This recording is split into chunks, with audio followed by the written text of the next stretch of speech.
Praise the Lord. प्रभु यीशु मसीह के मधुर और मीठे नाम में आप सबों को हम स्वागत करते हैं। मेरे प्रिय भाई बहनों, आज फिर से हम परमेश्वर की मधुर और मीठे वचन पर मनन करने जा रहे हैं।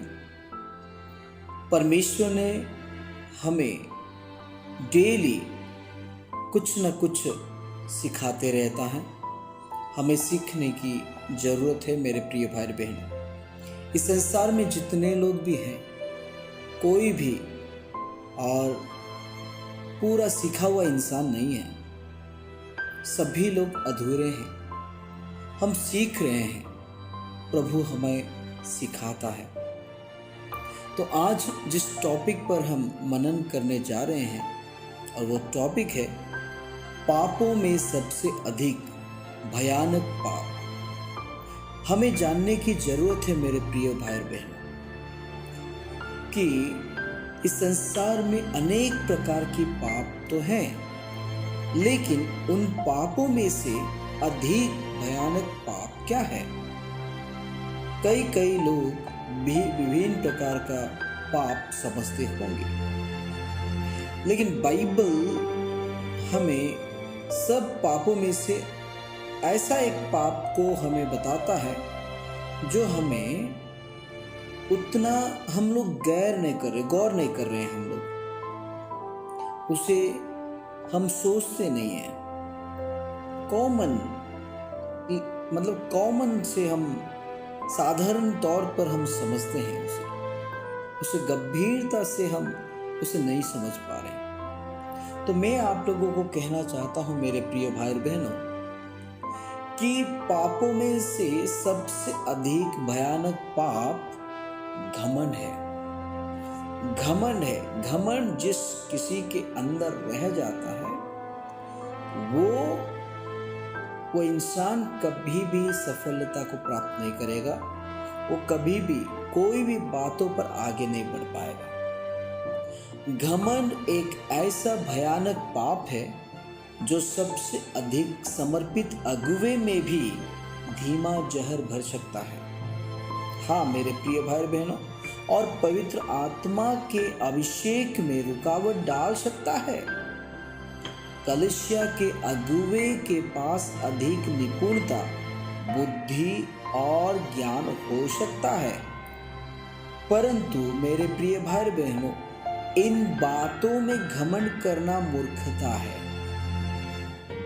याद रखिएगा, सबसे पहली बात मैं कहना चाहता हूं, सबसे पहले इसलिए क्योंकि जो कुछ भी हमारे पास है परमेश्वर के पास से आता है। ये आपको समझना है कि आपके पास जो भी कुछ है वो सारी चीज, वो सारे विषय परमेश्वर के द्वारा ही आया हुआ है। दूसरी बात, हमारा ज्ञान, निपुणता और शक्ति सब मिलाकर भी परमेश्वर के आत्मा के अभिषेक जो केवल परमेश्वर ही कर सकते हैं, उसके सामने कुछ भी नहीं। इसीलिए मेरे प्रिय भाई बहनों, घमंड करना अच्छी स्वभाव नहीं है। अगर हम घमंड करते हैं, घमंडी लोग स्वर्ग में कभी भी प्रवेश नहीं कर पाएंगे। मैं आप लोगों को कहना चाहता हूं, बाइबल जब हम पढ़ते हैं, मत्ती 7 अध्याय 21वां से 23वां पद तक अगर पढ़ेंगे तो वहां पर लिखा गया, जो मुझसे हे प्रभु कहता है, उनमें से हर एक स्वर्ग के राज्य में प्रवेश न करेगा, परंतु वही जो मेरे स्वर्गीय पिता की इच्छा पर चलता है। उस दिन बहुत तेरे मुझसे कहेंगे, हे प्रभु, क्या हमने तेरे नाम से भविष्यवाणी नहीं की, और तेरे नाम से दुष्ट आत्माओं को नहीं निकाला, और तेरे नाम से बहुत अचंभे के काम नहीं किए? तब मैं उनसे खुलकर कह दूंगा कि मैंने तुमको कभी नहीं जाना। कुकर्म करने वालों, मेरे पास से चले जाओ। देखिए, केवल उतना ही नहीं, हम पहला कुरिन्थियों नगर निकालेंगे पहला कुरिन्थियन 3 अध्याय उसका 18 पद से 21वां पद तक पढ़ेंगे। बाइबल इस प्रकार कहता है, क्योंकि कोई अपने आप को धोखा न दे। यदि तुम में से कोई इस संसार में अपने आप को ज्ञानी समझे, अगर आप अपने आप को ज्ञानी समझते हो तो पहले क्या करना है, इसमें लिखा गया, तो मूर्ख बने कि ज्ञानी हो जाए। इस संसार में परमेश्वर ने ज्ञानों को नहीं लेकिन मूर्खों को चुना है। वो 19 पद अगर जब पढ़ते हैं, लिखा गया, क्योंकि संसार का ज्ञान परमेश्वर के निकट तो मूर्खता है। जैसा लिखा है, वह ज्ञानियों को उनकी चतुराई में फंसा देगा। और फिर प्रभु ज्ञानियों की चिंतनियों को जानता है, मतलब ज्ञानियों के जो चिंता है उस चिंताओं को वो जानता है कि वो व्यर्थ है। 21 में लिखा गया, इसलिए मनुष्य पर घमंड न करे, कभी भी कोई भी चीज़ों पर लेकर आप घमंड न करें, क्योंकि सब कुछ तुम्हारा ही है। देखिए, सब कुछ आपके पास है, सब कुछ तुम्हारा ही है, इसलिए कोई भी बात को लेकर आप कभी भी घमंड न करें। केवल उतना ही नहीं, हम आगे भी पढ़ेंगे। और प्रथम कुरिन्थियन 4 अध्याय उसका 20 पद, क्योंकि परमेश्वर का राज्य बातों में नहीं परंतु सामर्थ्य में है। आप जो बातों में आप घमंड के साथ जो कर रहे हैं उसमें कुछ नहीं होता, उसमें कुछ लाभ ही नहीं, लेकिन इसमें लिखा गया सामर्थ, आपके जीवन में सामर्थ रहना है। वो सामर्थ प्रभु का दिया हुआ सामर्थ रहना है, वो बाइबल ऐसे ही कहता है। फिर उसके बाद में आप अगर 8 अध्याय भी पढ़ेंगे 1 पद से और 3 पद तक, उसमें लिखा गया, अब मूर्तों के सामने बलि की हुई वस्तुओं के विषय में हम जानते हैं कि हम सबको ज्ञान है। ज्ञान घमंड उत्पन्न करता है। बहुत सारे लोग ऐसा वो समझते हैं कि मैं ज्ञानी हूँ, मुझसे ज्ञानी कोई नहीं, मेरे अंदर ज्ञान है, वो मूर्ख है। लेकिन इसमें बाइबल स्पष्ट कहता है मेरे प्रियो, ज्ञान घमंड उत्पन्न करता है, याद रखना, परंतु प्रेम उन्नति होती है। अगर प्रेम आपके जीवन में है तो वो उन्नति लाता है। 2 पद में, यदि कोई समझे कि मैं कुछ जानता हूँ तो जैसा जानना चाहिए वैसा अब तक नहीं जानता। हम जानते हैं करके बोलते हैं लेकिन हमें अभी तक कुछ भी नहीं मालूम। 3 पद, परंतु यदि कोई परमेश्वर से प्रेम रखता है तो उसे परमेश्वर पहचानता है। देखिए, अगर आप परमेश्वर को प्रेम करते हैं तो परमेश्वर आपको पहचानता है। आप इस संसार में जितने भी लोग हैं, आप अगर मुखों से बोलते हैं कि परमेश्वर को हम प्यार करते हैं, लेकिन उस कहने के बातों पर प्रभु कभी भी आप ये ना सोचिए कि प्रभु जानता है कि मैं उनसे प्यार करता हूँ। आप उनसे कितना प्यार करते हैं वो प्रभु अच्छी तरह से जानता है। प्यार करने का मतलब, आप अगर उनकी आज्ञा पर चलते हैं, आज्ञा को मानते हैं, तो प्रभु जानेगा कि आप उनसे प्यार करते हैं, तो प्रभु आपको पहचानेगा, आपको भी प्यार करेगा। तो मेरे प्रिय भाई बहनों, घमंड तो सब पापों से अधिक भयानक पाप है, इसे याद रखना। यह तो शैतान का मूलभूत पाप था। जैसे कि हम आइजिया 14 अध्याय उसका 12 से लेकर हम 14 पद तक अगर पढ़ेंगे तो उसमें हम देख पाते हैं।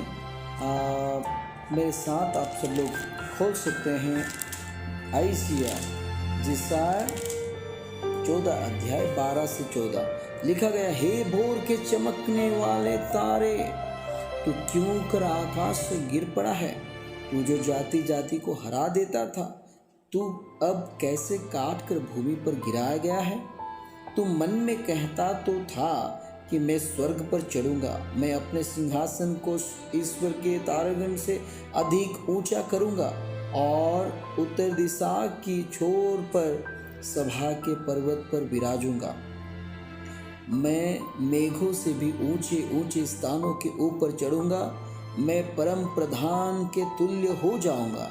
यहाँ पर जब हम देखते हैं बाबुल के राजा के विरुद्ध जो नीति वचन दिया गया उसके विषय में, कई लोग बोलते हैं, हम ये भी जान पाते हैं कि ये लूसीफर जो शैतान के विषय में यहाँ पर लिखा गया है, जो लूसीफर और वो अपने आप पर घमंड किया, वो परमेश्वर के समान होना चाहता, परमेश्वर से ऊंचा पर अपना सिंहासन रखना चाहता था, घमंड किया। घमंड के कारण परमेश्वर उसको और स्वर्ग से निकाल दिया, हम यहाँ पर जानते हैं। तो घमंड हमारे अंदर यह निर्णय लाता है कि हम परमेश्वर से भी ज़्यादा अच्छा कर सकते हैं। किसी के मन में अगर घमंड एक बार घुस गया तो वो मन ही मन में सोचता है मेरे प्रियो कि मैं उससे भी अच्छा कर सकता हूँ। ये जो बोलता है, जो लोग कोई जिसके मन में ऐसा आता है कि मैं उससे बेहतरीन कर सकता हूँ, मैं उससे अच्छा कर सकता हूँ, तो ये घमंड की बात है, ये घमंड की बात है। यही हमें आखिर में परमेश्वर के सामने बलवा करने की ओर ले जाता है। जब हम परमेश्वर को अधीन होने के बदले अपने आप ही अपनी योजनाएं बना लेते हैं मेरे प्रियो, तो वास्तव में हम परमेश्वर के विरुद्ध बलवा कर रहे हैं।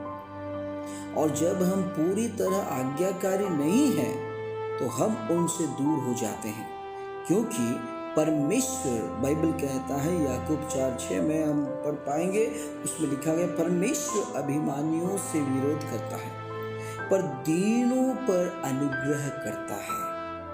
घमंड हमें आत्मनिर्भर बना देता है मेरे प्रिय भाई बहनों, और उसका परिणाम यह आता है कि हम सोचते हैं अब हमें परमेश्वर या मनुष्य से कुछ भी सीखने की कोई ज़रूरत नहीं है।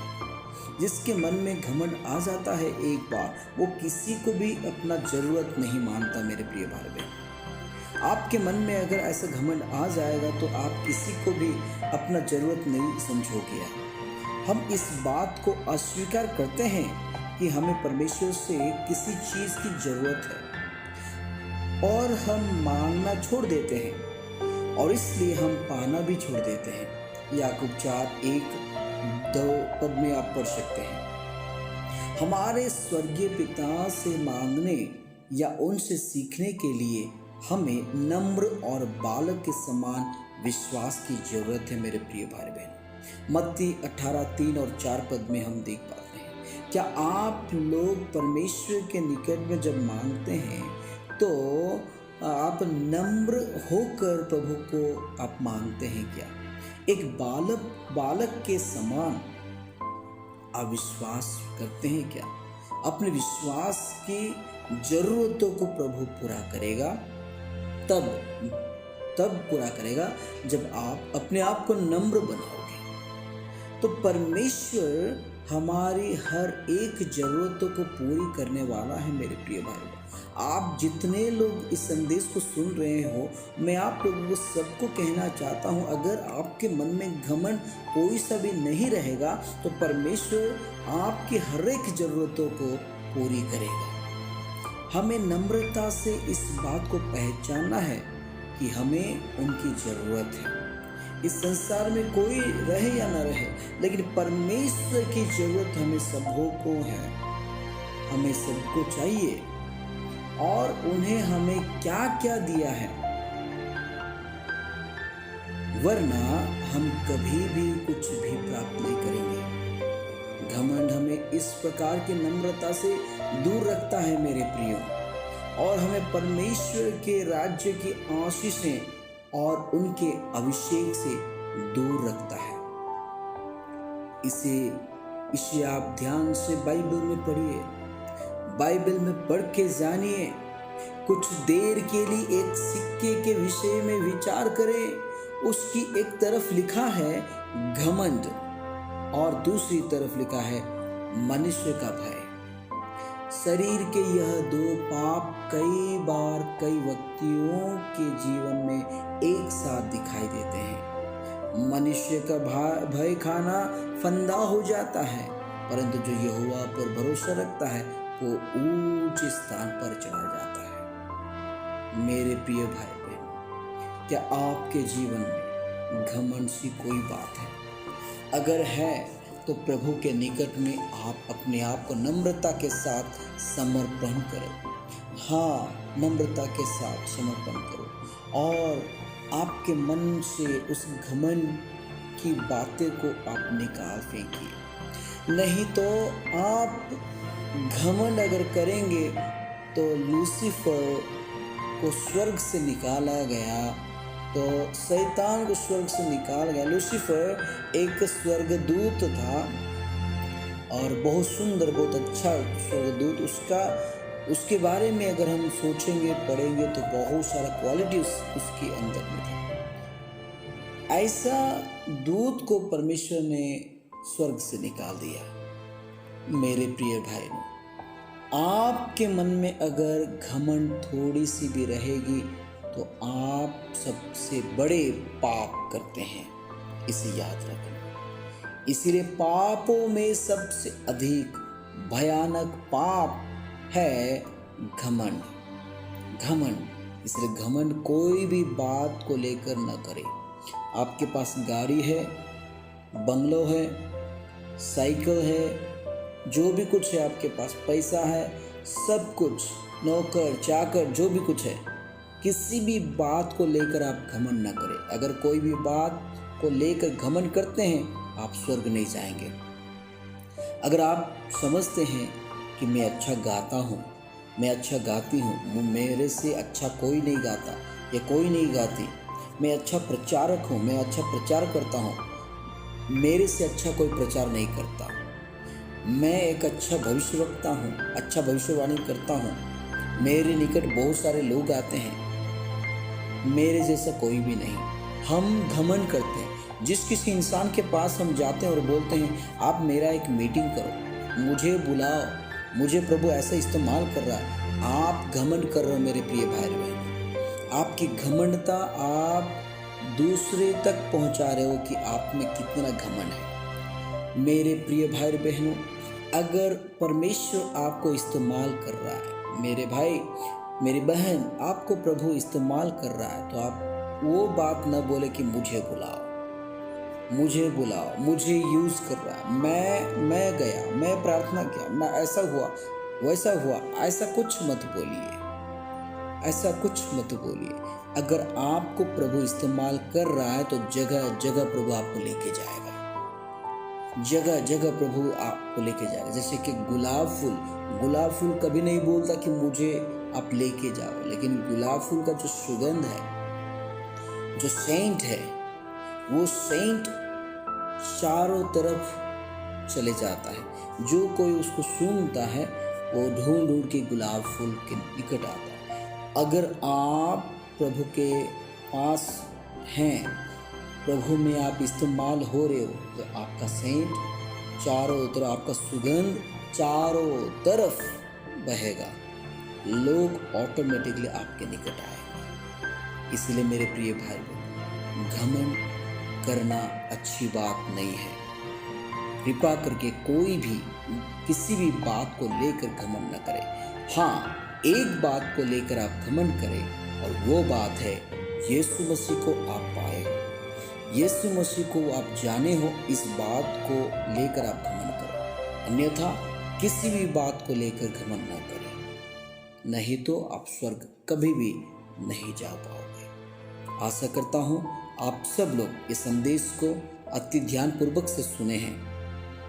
आपको अगर ये आप समझते हैं ये संदेश अति महत्वपूर्ण है, तो आप इस संदेश को दूसरे तक भी पहुंचाइए ताकि वे लोग भी इसे सुन सकें। मैं गॉड ब्लेस यू ऑल। प्रभु आप सबको बहुतायत से आशीष दे।